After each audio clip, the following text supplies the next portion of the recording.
SpaceX finally stock market में आ रहा है। ओह, तो ये आईपीओ पूरे स्पेस सेक्टर के लिए गेम चेंजर बनेगा क्या? शायद, क्योंकि SpaceX 1.7 ट्रिलियन डॉलर्स वैल्यूएशन पर लिस्टिंग टारगेट कर रहा है और कंपनी 75 बिलियन डॉलर्स रेज करना चाहती है। अगर ये सक्सेसफुल होता है तो ये हिस्ट्री का सबसे बड़ा आईपीओ हो सकता है। एक मिनट, स्पेस इंडस्ट्री इतनी बड़ी कब हो गई? आज ग्लोबल स्पेस इकोनॉमी लगभग 626 बिलियन डॉलर्स की है और मल्टीपल रिपोर्ट्स एस्टिमेट कर रही हैं कि ये इंडस्ट्री अगले 10 सालों में 1 ट्रिलियन डॉलर्स क्रॉस कर सकती है। सबसे बड़ा रीजन पता है क्या है इसके पीछे? स्पेस में सैटेलाइट भेजने का कॉस्ट ड्रामेटिकली गिर गया है। स्पेस शटल एरा के कंपैरिजन में लो अर्थ ऑर्बिट तक पेलोड भेजने की कॉस्ट लगभग 95% तक गिर चुकी है।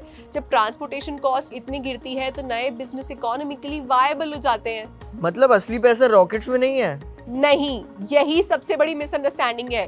लोग स्पेस इंडस्ट्री बोलते ही रॉकेट्स के बारे में सोचते हैं, लेकिन रियलिटी में लॉन्च बिजनेस पूरी स्पेस इकोनॉमी का सिर्फ छोटा सा पार्ट है।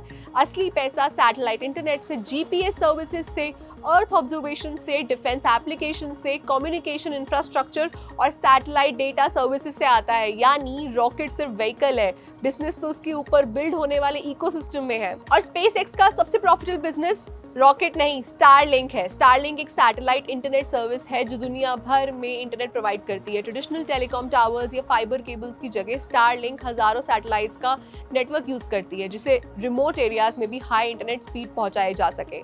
कंपनी के अकॉर्डिंग स्टारलिंक के ऑलरेडी 10 मिलियन सब्सक्राइबर्स हैं और स्टारलिंक ने सिर्फ Q1 2026 में 1 बिलियन से ज्यादा ऑपरेटिंग प्रॉफिट जनरेट किया है। SpaceX आईपीओ का बाकी स्पेस स्टॉक से भी कनेक्शन है। जब से SpaceX ने आईपीओ फाइलिंग की है, कई स्पेस स्टॉक्स में स्ट्रॉन्ग रैली देखी। Rocket lab, AST space mobile, intuitive machines और स्पेस फोकस्ड ETFs सब ने स्ट्रॉन्ग गेन्स दिए हैं, क्योंकि SpaceX आईपीओ पूरे सेक्टर पर स्पॉटलाइट दे रहा है। अब इंस्टीट्यूशनल इन्वेस्टर्स और एनालिस्ट भी स्पेस सेक्टर्स को सीरियसली देख रहे हैं। तो क्या सभी स्पेस स्टॉक्स खरीद लूं अभी? No, not at all. यहाँ ही सबसे इंपॉर्टेंट चीज आती है हाइप और फंडामेंटल में डिफरेंस समझना।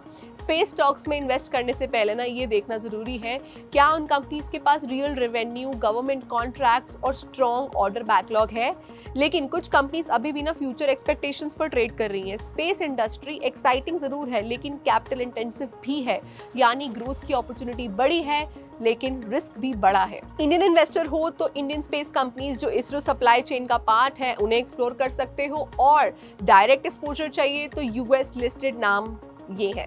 Investment in the securities market is subject to market risks. Read all the related documents carefully before investing.